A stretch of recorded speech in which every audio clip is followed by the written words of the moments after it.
আমার স্ত্রী সহবাসের সময় ৪ বার ৫ বার অর্গাজম হয়, ২ বার ৩ বার বীর্যপাত হয়। আমার তো বীর্যপাত হয় না, ২-৩ দিন পর একবার হয়। এটার কারণ কি? দয়া করে জানাবেন। সে নাকি চরম সুখ পায়। ধন্যবাদ ভাইয়া সুন্দর একটা কমেন্টস করার জন্য। দেশের এবং প্রবাসের ভাই বোনদের প্রতি সালাম। আসসালামু আলাইকুম। আমি প্রভাষক ডাক্তার রিক্তা পারভিন, হোমিওপ্যাথি এবং আয়ুর্বেদিক চিকিৎসক। কোনো এক শুভাকাঙ্ক্ষী আজকে খুব সুন্দর একটা প্রশ্ন করেছেন, যে প্রশ্নটা অনেকেই করে থাকেন, যার প্রেক্ষিতে প্রশ্নের উত্তর আমি আজকে করব। ভিডিও আকারে সবাই আপনারা জানতে পারবেন এবং বুঝতে পারবেন। কমেন্টসটা এমন: আমার স্ত্রী সহবাসের সময় ৪ বার ৫ বার অর্গাজম হয়, ২ বার ৩ বার বীর্যপাত হয়। আমার তো বীর্যপাত হয় না, ২-৩ দিন পর একবার হয়। এটার কারণ কি? দয়া করে জানাবেন। সে নাকি চরম সুখ পায়। ধন্যবাদ ভাইয়া সুন্দর একটা কমেন্টস করার জন্য। একই প্রশ্ন অনেকেই করে থাকেন, যে আমি সহবাসে গেলে আমার বীর্যপাত হয় না, ২-৩ দিন পর পর বীর্যপাত হয়। আবার অনেক ওয়াইফই বলে থাকেন যে আমার স্বামীর বীর্যপাত হয় না। অনেকের বলেন যে ২-৩ দিন পর পর হয়, আবার অনেকে বলে যে দীর্ঘ সময় পরে গিয়ে হয়, আবার অনেকে বলে তার বীর্যপাতই হয় না। তো কারণটা কি? এটা জানতে চান।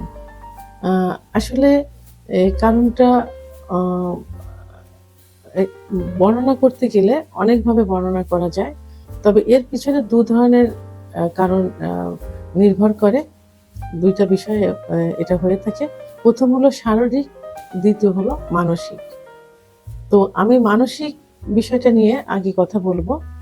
১ম এই বলব যে অনেকের তার স্ত্রীর প্রতি আকর্ষণ থাকে না। অর্থাৎ তার স্ত্রী তার স্বামীকে আকর্ষণ করতে পারে না তার দিকে।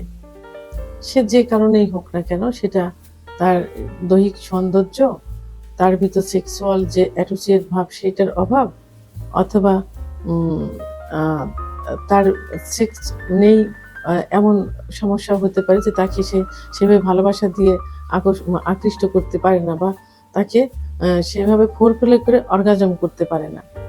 হুম? বা ফোরপ্লে করে অতিরিক্ত উত্তেজিত করে তাকে বীর্যপাত ঘটাতে পারে না। এটাও একটা কারণ হতে পারে। অর্থাৎ স্ত্রীর প্রতি কোনো আকর্ষণ না থাকা।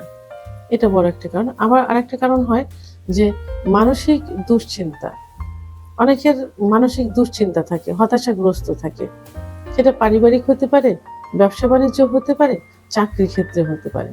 যে কারণেই হোক, সে মানসিক ভাবে হতাশাগ্রস্ত, দুশ্চিন্তাগ্রস্ত। তো সেই ক্ষেত্রে তার কি হচ্ছে? তার সহবাসে সেই স্ত্রীর মন রক্ষার জন্য হোক, সে যে কারণেই হোক, তো সে আম স্ত্রীর কাছে যাচ্ছে।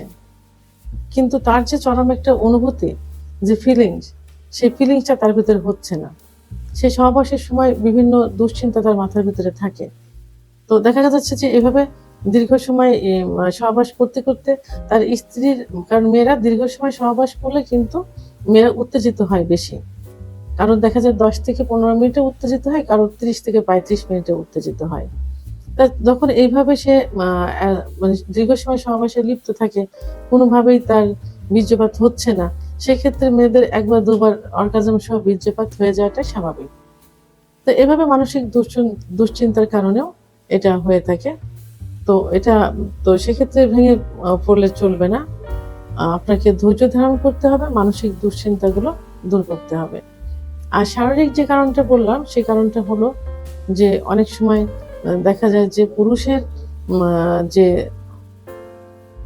আ মানে পুরুষাঙ্গের যে অগ্রভাগ, অর্থাৎ ফোর স্কিন যে জায়গাটা থাকে, যেখানে মুসলমানিতে হয় মুসলমানদের, সেই জায়গাটা সেনসিটিভিটি কম থাকে।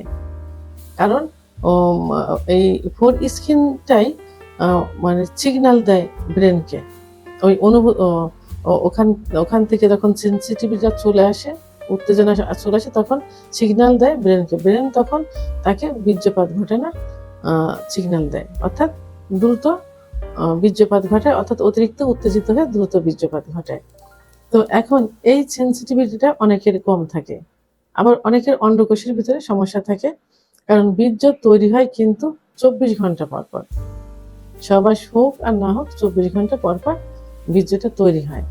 অনেকের বীর্যটা তৈরি খুবই কম হয়, আবার অনেকের বীর্য তৈরি হয় না বিভিন্ন কারণে, অবস্ট্রাকশনের কারণে, যে কারণে তৈরিটা হয় না, মানে বীর্যপাত হয় না, বীর্যপাত মানে বীর্যই বের হয় না, তো বীর্যটা তৈরি হয় না। তো সেক্ষেত্রে যদি তৈরি না হয় তাহলে বীর্যপাত তো হওয়ার সম্ভাবনা থাকে না। কারণ বীর্যপাত যে অন্ডকোষের ভিতরে তৈরি হয়, ওখান থেকে দুইটা শিরা, একটা শিরা গিছে ইউরিনারি ব্লাডারে, আরেকটা শিরা লিঙ্গের ভিতরে, যে পথ দিয়ে বীর্যটা বের হয়। এখানে যদি অবস্ট্রাকশন থাকে তাহলে কিন্তু বীর্যপাত হয় না। তো এখন 24 ঘন্টা পর পর বীর্য তৈরি হয়। অনেকে দেখা যায় যে একবার সহবাস করার পর দ্বিতীয়বার আবার সহবাস করতে চায়, যদি বীর্য তৈরি না হয়, বীর্য যদি পরিমাণে কম তৈরি হয়, তারা যদি একবার করার পর 2-3 বার আবার করার ইচ্ছা থাকে, তাহলে তৈরি না হলে তো বীর্য বের হবে না। এভাবে তৈরি নিয়ে একটা বিষয় আছে। আবার অনেকের বীর্য তৈরি হলেও ভিতরে উপাদানগুলো তৈরি হচ্ছে না, তো সেটা এটাও 24 ঘন্টা পর পর তৈরি হয়। কিন্তু দেখা গেল যে 24 ঘন্টার আগেই যদি 2-3 বার সহবাস করতে চায়, সেক্ষেত্রে তো পর নেক্সট টাইমে যে সহবাসগুলো হয় তখন কিন্তু বীর্য তৈরি হবে না। এটা তো নর্মালি। আর যাদের একদমই বের হয় না, তাদের দেখা যায় বীর্যটা তৈরি হচ্ছে কম, এবং বীর্যের যে পথ দিয়ে যাবে অবস্ট্রাকশন, অবরুদ্ধ, যে কারণে বীর্যপাত হয় না। তো এজন্য কি করতে হবে? অবশ্যই একজনের ডাক্তারের শরণাপন্ন হতে হবে, একজন অভিজ্ঞ সম্পন্ন রেজিস্টারকৃত ডাক্তারের শরণাপন্ন হতে হবে। ডাক্তার কিছু পরীক্ষা নিরীক্ষা করবেন এবং ওষুধ দিবেন, আপনাকে ওষুধের ডোজটা কমপ্লিট করতে হবে, ইনশাল্লাহ ঠিক হয়ে যাবে। তো সেক্ষেত্রে এই যে কারণগুলো প্রথমে বললাম, যে মানসিক যে কারণগুলো থাকে, এই কারণগুলো দূর করতে হবে। সবসময় রিল্যাক্সে থাকতে হবে, স্বামী স্ত্রীর সম্পর্ক ভালো রাখতে হবে, স্ত্রীকে মনে রাখতে হবে যে স্বামী কিভাবে তার প্রতি আকৃষ্ট হবে, এবং স্বামীকে অতিরিক্ত ফোরপ্লে করতে হবে, উত্তেজিত করতে হবে। তাহলে স্বামী যখন চরম উত্তেজনা চলে আসবে, স্ত্রীর প্রতি আকর্ষণ চলে আসবে, তখন কিন্তু বীর্যপাত হবে। এই ক্ষেত্রে স্ত্রীকে অ্যাক্টিভ হতে হবে। আর স্বামীকেও দুশ্চিন্তা মুক্ত থাকতে হবে, নিয়মিত ঘুমোতে হবে, রাত্রে অন্তত 8 ঘন্টা ঘুমোতে হবে, হাঁটতে হবে, অর্থাৎ এক্সারসাইজ করতে হবে। বাইরের যে খাবার, যে জাঙ্ক ফুডগুলো, এগুলো খাওয়া বন্ধ করতে হবে, ফাস্টফুড জাতীয় খাবারগুলো বন্ধ করতে হবে। ধূমপান মদ্যপান করলে সেগুলো থেকে দূরে থাকতে হবে। ধূমপান যারা করে থাকে এবং মদ্যপান যারা করে থাকে, তাদের কিন্তু অনেকেরই বীর্যপাত হতে চায় না। সহবাসের একটা নেশা থাকে, ফিলিংস থাকে, বাট বীর্যপাত কিন্তু হয় না। তো এদিকে খেয়াল রাখতে হবে। ধূমপান মদ্যপান থেকে দূরে থাকতে হবে। কারণ আপনাকে মনে রাখতে হবে যে প্রথমত আপনি সুখ নিতে গেছেন, দ্বিতীয়ত স্ত্রীকে সুখ দিতে গেছেন। দুজনের সুখের সমন্বয়ে কিন্তু সুন্দর একটা যৌন মিলন সম্পন্ন হয়। ভিডিওটি সম্পর্কে যদি কোনো মতামত থেকে থাকে, অবশ্যই কমেন্টসের মাধ্যমে জানাবেন। আর ভিডিওটি ভালো লাগলে লাইক, কমেন্ট, সাবস্ক্রাইব করে সঙ্গে থাকুন। আল্লাহ হাফেজ।